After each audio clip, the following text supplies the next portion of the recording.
आज हम पाचन तंत्र का लास्ट टॉपिक जो पढ़ेंगे और वो है बड़ी आंत में पाचन, यानी कि डाइजेशन इन लार्ज इंटेस्टाइन।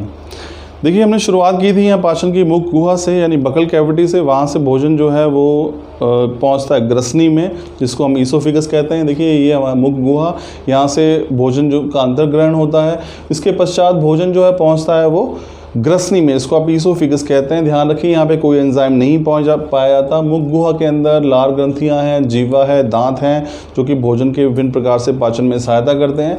यहाँ से भोजन जो है नम होकर छोटे छोटे गोलिकाओं के रूप में जो है ग्रसनी में पहुँचता है।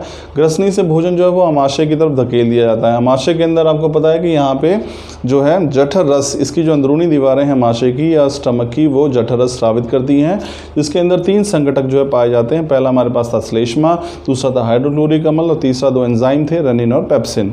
यहाँ से भोजन जो है वो और ज़्यादा सरल अवयव में बंटने के बाद जो है वो पहुँचता है छोटी आंत में, जो हमने पिछले लेक्चर में डिस्कस किया। छोटी आंत में छोटी आंत जो है वो 2 ग्रंथियों का रस, स्रावित रस जो प्राप्त करती है। पहले यकृत, जो कि पित्त रस बनाता है और जो पित्ताशय में एकत्रित होता है, वो छोटी आंत में मिलता है। दूसरा अमाशय के नीचे जो दूसरी ग्रंथि है अग्नाशय, इसको आप पैंक्रियास भी कहते हैं, उसका रस भी छोटी आंत में मिलता है। छोटी आंत में हमने देखा कि किस प्रकार से ये दोनों रस, पित्त रस और अग्नाशय रस में पाए जाने वाले विभिन्न जो एंजाइम हैं वो पाचन में सहायता करते हैं। इसके अलावा छोटी आंत के अंदर जो है अंगुलिनुमा संरचनाएं पाई जाती हैं, इसको हम विलाई कहते हैं, जो कि अब्जॉर्प्शन यानी कि अवशोषण का जो सतही क्षेत्रफल है वो बढ़ा देती हैं, जिससे भोजन का न सिर्फ पाचन बल्कि अवशोषण भी बड़ा ही सरल हो जाता है। अब बात करते हैं हम, यहाँ छोटी आंत के बाद भोजन जो है वो पहुँचता है बड़ी आंत में।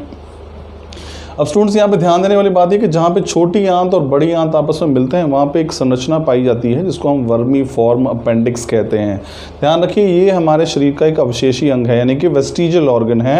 यानी कि ये अंग ऐसा है जो हमारे शरीर में मौजूद तो है, लेकिन इसका आज के समय में कोई कार्य नहीं है। हो सकता है कि बहुत पुराने समय में जब मानव की उत्पत्ति हुई उस समय इस अंग का कोई ना कोई कार्य रहा होगा। ये अंग जो है, जो पशु चारा खाने वाले जो पशु है, रूमिनेंट जो ऑर्गेनिजम्स हैं, जैसे कि गाय भैंस वगैरह है, उनमें ये अंग जो है यानी कि वर्मीफॉर्म अपेंडिक्स वहाँ पे क्रियाशील है आज भी। तो वहाँ इस अपेंडिक्स के अंदर कुछ बैक्टीरिया या जीवाणु पाए जाते हैं जो भोजन को पचाने में सहायता करते हैं। लेकिन मनुष्य में भी ये अंग आज भी मौजूद है, लेकिन इसका कोई कार्य नहीं है, इसलिए इसको हम अवशेषी अंग या फिर वेस्टिजियल ऑर्गन कहते हैं।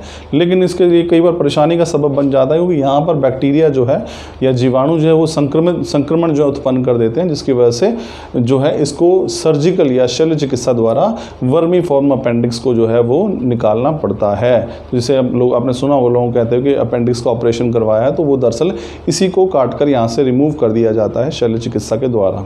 चलिए, ये इतना महत्वपूर्ण नहीं है, हम बात करते हैं बड़ी आंत की। भोजन छोटी आंत से जो है बड़ी आंत में पहुँचता है।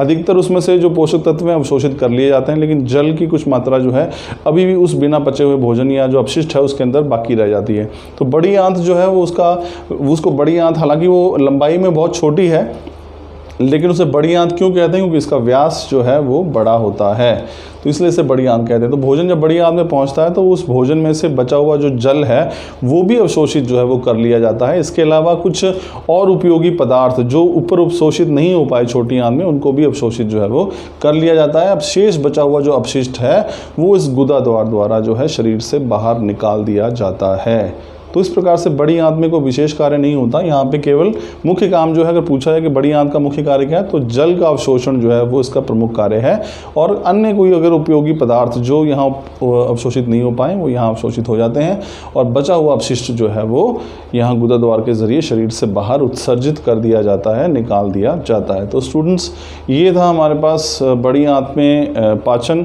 और इसके साथ ही हमारा संपूर्ण जो मानव पाचन तंत्र का टॉपिक है वो यहीं पर समाप्त होता है। Thank you.